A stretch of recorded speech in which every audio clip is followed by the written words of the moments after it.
24 ঘন্টার মধ্যেই অ্যাকশন। শুরুতেই আপনাদেরকে বললাম, একদিকে আপনাদেরকে দেখালাম তামান্না খুনে দুজনকে গ্রেফতার করা হয়েছে, অন্যদিকে কাকদ্বীপের দেবু দাস খুনে গ্রেফতার করা হয়েছে 10 জনকে। সিপিআইএম কর্মী দেবু দাস ও তাঁর স্ত্রীর খুনে গ্রেফতার 10। গতকালই মুখ্যমন্ত্রীর সঙ্গে সাক্ষাৎ নিহত দম্পতির ছেলের, আর 24 ঘন্টার মধ্যেই অ্যাকশন। অমিত প্রতিনিধি আমাদের সঙ্গে রয়েছেন। অমিত, যে 10 জনকে গ্রেফতার করা হয়েছে, কোথা থেকে কিভাবে এই গ্রেফতারি, কোথায় আত্মগোপন করেছিলেন তারা? প্রথমেই জানিয়ে রাখবো যে গতকালই দেবপ্রসাদ দাস এবং তার স্ত্রী উষারানী দাসের ছেলে দীপঙ্কর দাস মুখ্যমন্ত্রী শুভেন্দু অধিকারীর সঙ্গে দেখা করেছিলেন এবং 2018 সালে তার বাবা মাকে জীবন্ত পুড়িয়ে মারার যে ঘটনা, পুরোটা বিস্তারিতভাবে তার মুখ্যমন্ত্রীর কাছে তিনি জানিয়েছিলেন এবং মুখ্যমন্ত্রী আশ্বস্ত করেছিলেন যে যারা এই খুনের ঘটনার সঙ্গে যুক্ত তাদেরকে গ্রেফতার করা হবে। এবং এই সাক্ষাতে প্রায় বলা যেতে পারে যে গতকাল বিকেলবেলা তারা সাক্ষাৎ করেন এবং কালকে রাতভর অভিযান চালিয়ে পুলিশের তরফে 10 জনকে গ্রেফতার করা হয়েছে এবং কাকদ্বীপ এলাকার বিভিন্ন জায়গা থেকে তাদেরকে গ্রেফতার করা হয়েছে, এমনটাই কিন্তু পুলিশ সূত্রে খবর। তোমায় জানিয়ে রাখবো যে 2018 সালের এই খুনের ঘটনা, যে ঘটনায় প্রায় 2026 মাঝে প্রায় 8 বছর হয়ে গেল, কিন্তু কাউকে গ্রেফতার করা হয়েছিল না।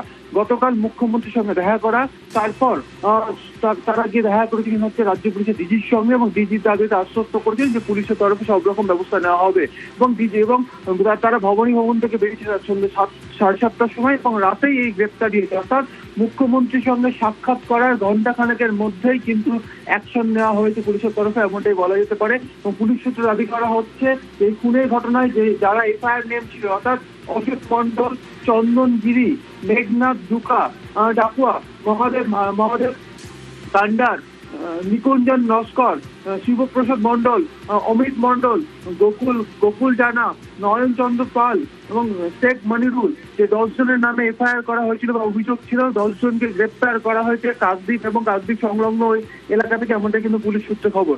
স্বাভাবিকভাবেই গতকালই নিহত সিপিএম কর্মীর ছেলে দীপঙ্কর দাস দেখা করেছিলেন মুখ্যমন্ত্রীর সঙ্গে দেখা করার পর তাদেরকে আশ্বস্ত করা হয়েছিল যে তারা সুবিচার পাবে, তারা বিচারের আশাতেই তার মুখ্যমন্ত্রীর সঙ্গে দেখা করতে গিয়েছিলেন।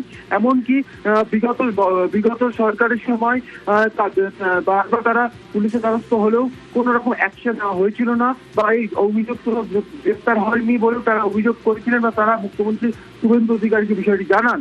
এরপরই শুভেন্দু অধিকারী তাদেরকে ভবানী ভবনে রাজ্য পুলিশের ডিজি সিদ্ধিনাথ গুপ্তার সঙ্গে তাদের অ্যাপয়েন্টমেন্ট ঠিক করে দেওয়া হয় এবং তারা অ্যাসেম্বলি বা বিধানসভা থেকে বেরিয়ে তারা পৌঁছে গিয়েছিলেন ভবানী ভবনে এবং রাজ্য পুলিশের ডিজির সঙ্গে তারা দেখা করে বিস্তারিতভাবে তারা যে বিচার পাননি, তাদের পরিবারের সঙ্গে কি হয়েছিল সমস্তটা জানান।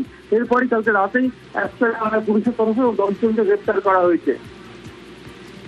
একেবারে 2018 পঞ্চায়েত ভোটের আগের রাতে পুড়িয়ে খুন করা হয় দেবু দাস ও তাঁর স্ত্রীকে। খুনে 10 জনের বিরুদ্ধে এফআইআর হয়। অভিযুক্ত 10 জনকে গ্রেফতার করল পুলিশ।